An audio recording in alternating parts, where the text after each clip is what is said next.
See, I don't think you to catch on to that. There we go. Good evening, everybody, and welcome to episode 79 of the Atlantic Bushcraft Adventures. You like how I had to sneak that in there? I had to actually see what episode it was. Every week, you think I'd come you think once I would be prepared, but no. 79 episodes in, still have no idea what episode it is for the first 2 seconds of every show. So Come on, tonight, oh, no, go ahead. even when we talked about this before you started, you still have to stop and think of it Ben, every I time. wrote it at the top of my screen, but I had to switch screens to start the stream, and I forgot during that 1.5 seconds. You're like a goldfish. I'm worse than a goldfish. Goldfish is good for 11 seconds. But we improvise, we adapt, and we overcome. Conveniently enough, tonight's episode, we're talking a little bit about last minute changes. It seems like at some point, the best plans always seem to take a U turn right around the apex of it. Just when you think everything's hammered in stone, something changes and everything has to be replanned. And funny enough, you're kind of in that situation yourself, aren't you, Ben? Well, yeah, and it's gotten to the point now where I kind of expect it more often than not. As much as you try to, like you say, pre-plan and prepare and have good ideas of how things are going to go, the more you prepare, it seems the less likely that is the actual eventuality. So, um, yeah, I had a trip planned. The participants have changed quite a few times, really, over the course of the weeks leading up to it, and that kind of gave me the idea of this show. I mean, I don't want to get too much in detail of this particular one, but often or not, when you've made plans, you kind of need to be flexible. You need to improvise, adapt, and overcome because it's almost a given that when you have a trip or you have something's going to change. You could start planning at the beginning of the year. You're going to have a trip here, and then it turns out last year, this time I had a trip planned for Keji. A hurricane struck, and our trip got canceled. There was too much damage, I think, to allow us to go. And yeah, I mean, and this season alone, just from the way summer's kind of been, it's my own gut feeling. Absolutely, once again, no scientific method behind this. I got a feeling like this could be a real snaky fall. You know what I mean? Like the weather could change a lot. Hurricanes. I got a suspicion that we're probably gonna have a pretty good hurricane season this year. So it's real easy that in the very near future, plans could change real drastically, really quickly. Um, and just before I forget, be sure to say hi to Jeremy. He's on with us. He Ooh. mentions you look a little bushy. Is that the beard, or am I just grainy from the camera image? But yeah, I think last minute changes at least have happened to everybody at some point. And it's one of those things that, especially when it comes to bushcraft, camping, any kind of going out in the woods, you shouldn't let it deter you. Safe to say, Ben, it's better to kind of roll with the punches on this one. It definitely is, and I think that's what kind of makes the trips better in the end. It's the fact that you did have to overcome things. It's the fact that you did adapt and overcome and still manage to get a good trip out of it.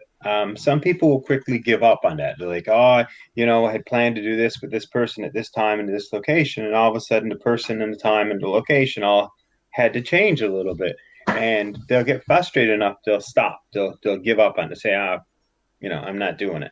And I think that's oftentimes the wrong attitude to have. Legit things come up. People, especially in this day and age, things have gone a little weird for a lot of people. Plans change. People aren't sure of what's going on in the future. And for various reasons, things may not work out the way you had originally planned. That doesn't mean you're not going to have a good trip, but it's very easy to let that kind of get you down and give up.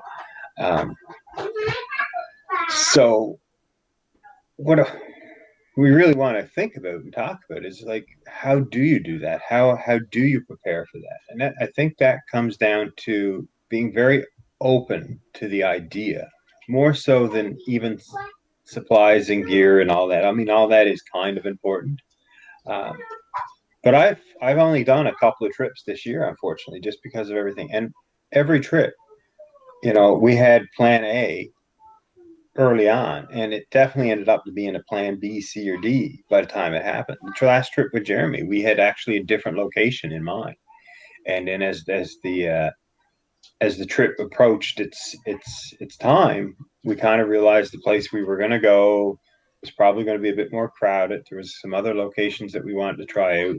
Jeremy's idea more than mine, I guess, but we tried a different location, and it was in terrain and conditions that wouldn't have been necessarily the ones I would have chosen. But it still was a great trip. I very much enjoyed it. I'm very happy I went.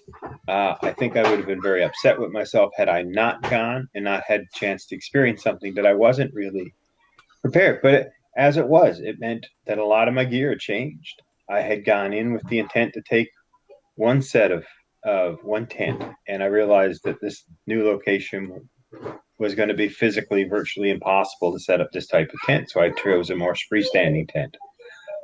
If you choose a hammock setup and realize that you're going to be out in the open, you're going to be like, I may not be able to take that. You'll have to switch it up. It may end up going to a tarp setup or some totally different method. And it's important to be kind of adaptable and being willing to change and to kind of have the ability to change your mind and your equipment, or adjust your equipment so that you can. Hammocks can generally be set up as a ground sheet, if nothing else, and use this tarp as a covering. When they got a screen, you can often set them up like a bivvy on the ground. Using that as a concept when you start out means that you're not trapped in one idea. You can adapt to a different location, different set of circumstances. And those are the things that I think after you've done it and you look back at it, what really makes the trip good is that you were given a challenge, you came up with a solution, and you came through it, and it was good, and you enjoyed it. And Jeremy's probably still laughing at the tiny little tent I slept in. Yeah, I was just reading Jeremy's comments. He said he'd like to see my beard light at a fire this fall. But See your beard what? I'd like to see your beard light a fire this fall. So apparently, I'm going to have to try and make a fire out of my beard here. If you check out my profile pictures at some point, there is one that's labeled Firebeard. I actually did. You'll see me. I just did a bow drill. Melissa and I were out, and I'm holding this thing up, and I'm smiling. But what most people don't realize in that picture is it actually did singe my beard a little bit. I might have got a little too close. That's when I had that great big fluffy beard. It was very soon after that I trimmed it back down to the more manageable length it is now. But you did make one real good point there, Ben, which I kind of failed to mention at the start of this, is a plan changing doesn't have to be the people you're going out with changing, as we kind of started the show with. You kind of said it right there. It can be as simple as you go out and then realize what you were expecting when you went out completely changes, either due to topography, weather, the location's just different than what you had previously seen. And I think that is really a big one that a lot of people would probably run into, even more so than the prior, being, the plans themselves just changed. Because how often have you gone out, planned, it seems like everything went 100% perfect. You make it into the woods and all of a sudden you're like, well, crap, this isn't what I was expecting. Yeah. Well, I mean, I think I'd be lying if I said I'd ever had a trip that went exactly as I'd planned. Girls, out and close the door, please. I'm getting the do not disturb daddy sign put on the door. So Jeremy's mentioning there might be a little audio interference. I'm just trying to figure out if it's on my end or your end. So I just had two girls come in and dance and sing. Yeah, but no, those weren't the cabin fairies or pixies or anything fun. But yeah, I mean, it's real easy to get out in the woods and things don't go right. I mean, prime example, our first trip out, you and I, we planned for, I think it was like, what, +7, +10 degrees is what we were kind of banking on. And it ended up probably getting down around 2 degrees. And neither of us were really expecting that at that particular time. And nor did we really expect the amount of humidity, which we actually should have caught on to being at the base of a waterfall, to be perfectly frank. But it was just one of those little details that neither of us really, oh, heck, yeah, we're going to be at the bottom of a waterfall. There's going to be a ton of moisture in the air. And that led to even more being cold. And you hear us reference that numerous times on our shows about how we might have got just a little chilly. Well, we never claimed to be the smartest bushcrafters in the world. That's very true. That's very granted. But no, I mean, and I think with that trip, what keeps coming to my mind is we were trying to push ourselves a little bit. We were trying to see how far we could go with kind of semi minimal gear, um, and maybe we realized that having that little extra, it's really nice. But that's part of the adaptation, right? Um, as it was, we did rejig our gear a little bit that night. We did rejig how we were putting our insulation systems on and stuff to sort of get that extra few degrees temperature. I tried pulling blankets inside of the sleeping bag versus outside. I tried different things, and that's how you learn. That's how you adapt and overcome by trying things and learning what works and what doesn't work. No, 100%. And like you said, you adapt and overcome, and you arm yourself with a lot of good information that you just didn't have going in. Like, I didn't. You were talking about rejigging some of the stuff there. When I had originally, I think the second night, I slept in my coat and everything. As where the first night, I just went with my basic sleep setup that I had brought with me. And of course, after the first night, we learned that was insignificant right away, kind of on both our ends. So then you learn that you can adapt, as you said, and improvise, and you can still make a really good situation. I mean, we weren't warm per se, maybe, but we didn't die.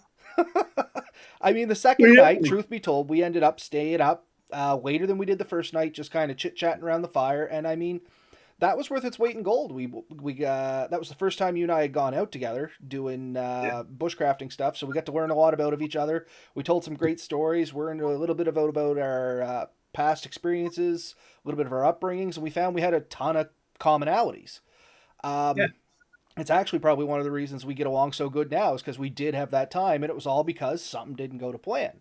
So as Ben mentioned earlier in the show, there's never really you should never really get too out of sorts when something doesn't happen to work out 100% the way you planned it, because all it really is an opportunity to learn something you didn't know before, or generally it is. Sometimes you might have a real sour adventure, but even then, there's always usually something from even your worst adventures that you can look back at and either learn from or laugh about.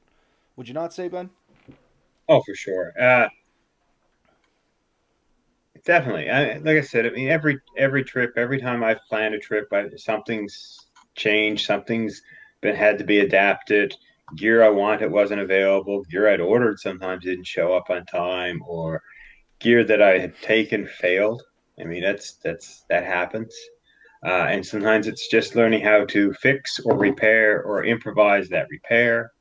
Um, some of them are easy. Tent pole breaks or is missing. You can sort of make one out of readily available supplies in the woods. Some of them aren't so easy to replace. I actually seen one person literally wrap themselves like a Dorito with just a tarp because they didn't have a tent system they could sleep in, and I thought it was the funniest thing in the world. It could have definitely come up with a slightly better shelter net, but they were, let's be honest, tired and drunk, and just said "forget," and they just wrapped themselves up in a tarp and went to sleep on the ground. Tired and Drunk generates some of the best slash worst ideas on the planet. For Maybe a sure. little experience there, maybe not a little experience. It's hard to say, but No. that's a different podcast. The digital campfire that we talked about in the past, if we ever get around to that, I got some stories that's more less PG, more NR 17. that involve a lot of other stuff. But that, like I said, another show. Now, Jeremy has joined us in the comments. Anybody doesn't know, Jeremy is Lone Wolf 902. If it's your first time to our channel, be sure to jump over to his. You can YouTube him. I believe he's on Instagram, Facebook, all the good social media quirks there. Probably even more so than we are. So there's probably ones I never even listed. But if you Google Lone Wolf 902, guaranteed you're going to come up with some Jeremy stuff. Now, Jeremy, a little history to him. He is another bushcrafter, much like ourselves. He does a lot of reviews with gear and such like that, so you're going to find that in his channel. But more specifically, we poke a lot of fun at him. He comes back over to our channel and pokes a lot of fun at us. We have a real good time. So anything we say, we are not picking at each other. If you're listening to audio and you can't get the kind of body language we have while we chat about each other. But yeah, so first and foremost, we're all good friends. But yeah, Jeremy, our little buddy over there, and I do stress little buddy, he is talking.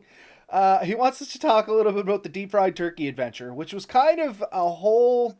It was a plan, an organized chaos at best, at least for me. I had never actually deep fried a turkey in my life, and Ben had mentioned, "Hey, let's deep fry a turkey in the woods," and of course, I'm all for this. But it didn't really hit me until I arrived at the lake where we were going to go off is you need a lot of stuff to deep fry a turkey in the woods. And we had all our gear and one canoe. And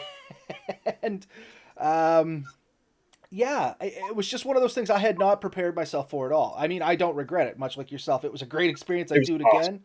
I think if you go in the woods, you should bring a turkey deep fryer. It is amazing if you haven't had deep fried turkey, and especially you haven't did it in the woods.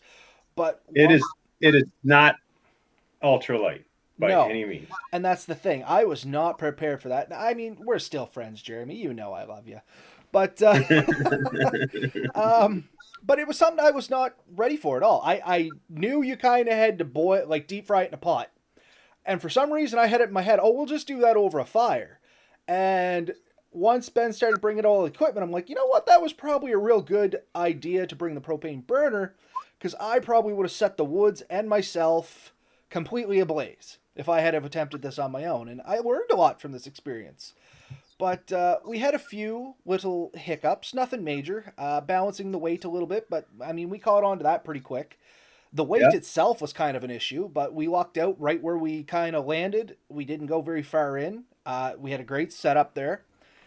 And yeah, I mean, we planned it basically as much as, hey, let's deep fry a turkey. And really, that was the only planning I had versus, because I just asked Ben, I'm like, all right, do you have what we need? And I go, yep. And I left it at that. I didn't really think too much more about it, but just kind of rolled with the punches. Now, go ahead. I want to ask you something. About 5 minutes after I'd finished deep frying the turkey and I pulled it out and you bit into your first bit of turkey, what was the immediate thought that went through your head? And I believe, I'm going to paraphrase, this is the only way to camp, was the words that came out of your mouth. It was the exact words out of my mouth. And I was just about to say it again. My first thought was, if you ever go camping, we need to deep fry turkey. Like, it has to just, it goes hand in hand.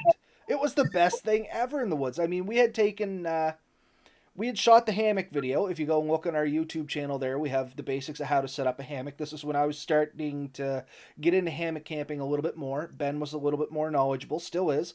And he was kind of walking us through a basic hammock setup. And we did my hammock. We switched out for the whoopee slings.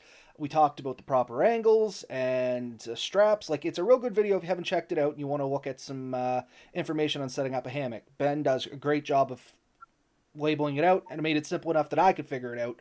So that's saying something. But in any case, we had done that all day, and then we kind of... I mean, it was quite a while by the time we actually did it. We set up yours. I was looking at you had used arrows for toggles, and I kind of liked that idea, and I still haven't made a set. I just remembered about that.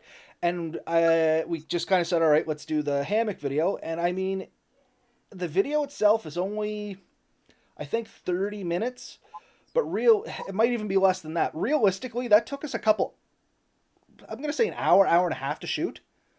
By the time we finished with the camera difficulties, which seems to haunt me, and just positioning the camera, we had to do sections off it twice because we didn't capture enough of the video. I mean, there's quite a bit of time into it, and it takes quite a bit of energy out of you. And then once we had all that done, we moved into getting our firewood, if I remember correctly, and that was quite the process. So Yeah. by the time we got around to making this turkey and it finishing, we had very little food for the day. Not because we were starving ourselves, just we never really stopped to eat. And I mean, it was a butterball turkey that was just, I think it was a butterball, I'm pretty sure it was. And it was just amazing. So the smell of this thing coming up was almost therapeutic at that point. And then eating it, I had never tasted anything so delicious in my life, and I have yet to actually find something that's comparable to it. It was my first and only deep fried turkey. And if you haven't had one, you got to go have one. And if you want to have it the best way, get Ben to drag you out in the woods and make it somewhere there. Because I guarantee you, you'll never eat a better turkey. But yeah, once again, Tickets are only $1 million a piece. You can get them on Atlantic Bushcraft Adventures. we are selling pre deep fried turkeys. Um, but no, I mean, that was a complete learning experience. I went in without a plan at all. I was relying heavily on Ben, and that's just, I mean, we kind of made it up as we went. We had a great time. I mean, that was a highlight of last year for me, hands I mean, down. we took 20 liters of canola oil.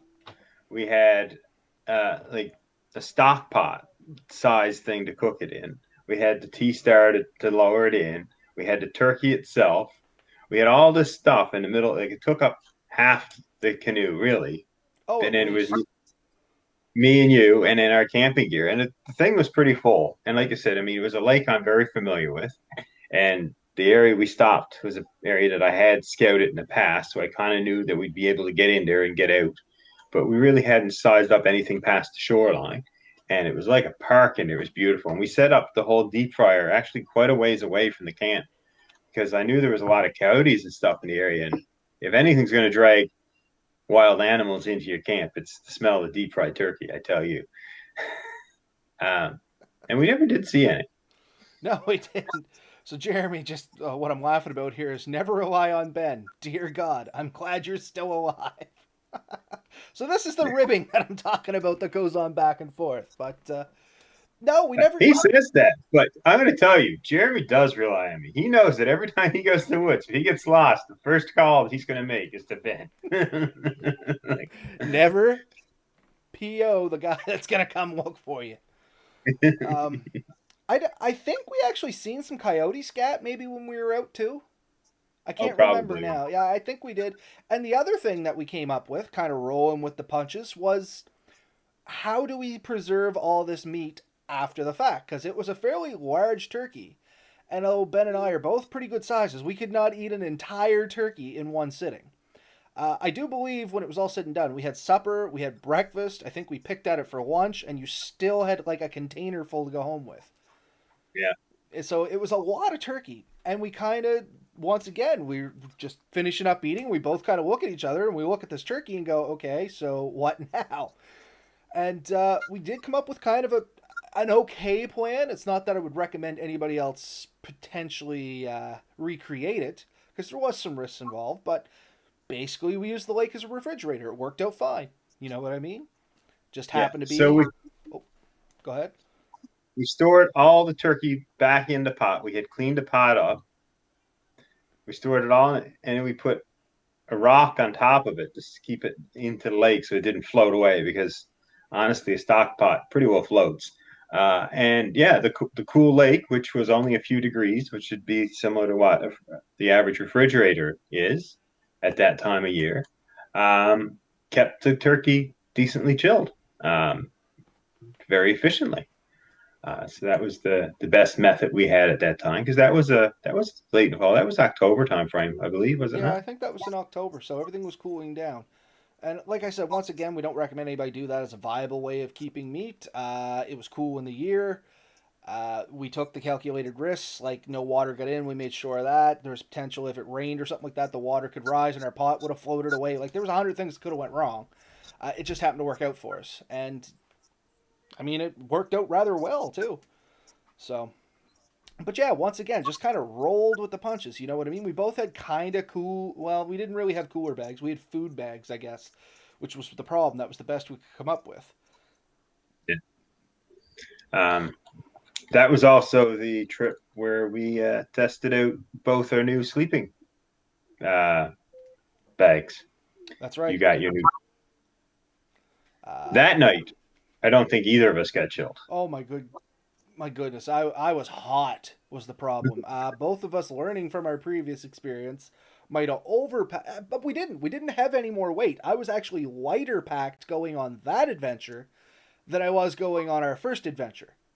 Minus the turkey. Minus the turkey. Taking turkey, cooking grease, pot, and burner propane tank all off the table. My backpack itself was actually packed significantly lighter, including my sleeping bag. And like Yeah. I said, I can remember at one point I had the sleeping bag open, and it was so as Ben said, new sleeping bag. The one I brought on our first adventure was rated for 7 degrees. Plus, I brought a wool blanket and I had my thermals. My new sleeping bag rated for minus 18 Celsius. That's in not its extreme, it's low end. There's comfort, something, and then extreme. Comfort. What's the 3 levels, Ben? You don't know. Anyway, comfort being the first number, which I think is still -5 at the sleeping bag. Minus 18, I think, is like before you start getting real chills and stuff like that. And then like survive rating was -23. So I usually pick the center number because realistically, by the time I put my sleep system on and generally a blanket, I meet that requirement. Um, and I do say generally. But even at that, at -5, and I had the thermals on, I had jogging pants on, I had taken a long sleeve sweater of sorts. Yeah, I had a stocking cap on, which I failed to bring the first time around. I mean, That makes a big difference. you're right. That alone made a huge difference just because you don't have all that thermal heat just out through your head, right? And I guess that's redundant thermal heat, but you know what I mean. All your heat's not constantly leaking out of your head. And the new sleeping bag had a better system where it actually. Dad! Hello, Lily. You gonna come say hi? What is that? That's Ben. We're alive. She was sent to go brush her teeth. All right, babe. Go brush your teeth. Wait. Grrr! Anyway, See you later. see ya, girls. Yeah, the new sleeping bag had a system that would seal around my head. It was loftier material. It was just a whole different experience. But from the first time when we had to, come up with brighter ideas to try and keep warm, we realized maybe the easier method was just to bring better gear. And we might have went a little too far in the other direction. But I can tell you this, it's way easier to take layers off than to try and find layers you never brought. Yeah, yeah. My favorite method for controlling temperature is to be able to put a limb out, like a leg or an arm, and have too much insulation and not have enough, and sit there and shiver and wish the frig you had something else. Um, but you live and you learn, and that's I think the point of it. That's the enjoyability of learning what you can do, of being able to adapt and overcome to the situation because you never know what's going to happen. Um, a lot of trips people end up just because of resources, time, work, everything else. You have to plan these things well in advance, and you plan with the best intentions that the weather's going to be ideal, that everyone's going to be able to show up on time, that everything's going to work out, and things happen. A million and one things can happen, and vehicles can break down, all kinds of stuff can happen, and that ability to adapt and overcome and make the best of a situation results in you being having a better trip. I think that's the thing I'm looking forward to. Like, It's the unknowns that make memories. yeah, Kind of, because I mean, if everything goes exactly to plan, what's kind of the point? I mean, yeah, at the another way to look at this is look at the minimalists. Ben and I consider ourselves kind of comfort campers. We do a lot of stuff on our own, but we do bring the niceties like sleeping bags and tarps and stuff like that. But there's people out there that literally go out and they do like the one knife challenge or something like that, which is something I'd love to try. It just wouldn't be my go-to, you know what I mean? But there's people that love to do stuff like that because they want the adventure of the unknown. Jeremy himself said his last change, his most recent was he went out in the winter. He was planning to bring a tent, sleeping bag, all that good stuff. Ended up going with a wool blanket and beef roast and had a great time. So I mean, just going out and doing that, you have to figure out a way to solve some of the challenges that come up. And I mean, it's the unknown and figuring it out and stuff like that that adds a lot of fun to being out in the woods. And a lot of people potentially miss that by trying to make everything go to plan too much. Sometimes it's better just to plan loosely and roll with the punches in between. Yeah, yeah, that's exactly. And I know like Jeremy actually thrives in putting himself in situations that a lot of people won't go. He prefers the winter camping. He prefers, the open tundra style, like the barren camping. He prefers to take these challenges. And having done that, I know he's prepared for situations that are out of the norm. And we do similar type things. I mean, I kind of enjoy the some of the more idyllic things, but I do really like pushing myself. So I'll often take a little bit less and just see what it'll work with. Because when you have too much, you'll just use it and you won't realize what your true limits are and abilities. But yeah, never give up on a trip just because something didn't go right. And never, in my opinion, right?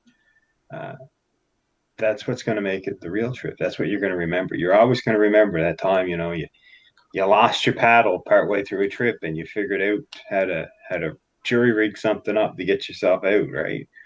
Or I've heard one of my father-in-law was talking one time they were sort of wind blown to a shore for a few hours, and then later on the day the wind turned and they were able to take their life jackets and use them as sails. That adapting and overcoming and just taking advantage of these new situations. Well, if you don't have the situations, you never use the parts of your brain to potentially come up with the kind of solutions. You know what I mean? If you're never out of your comfort zone, you never really get as much out of it as if you push yourself out of your comfort zone just enough.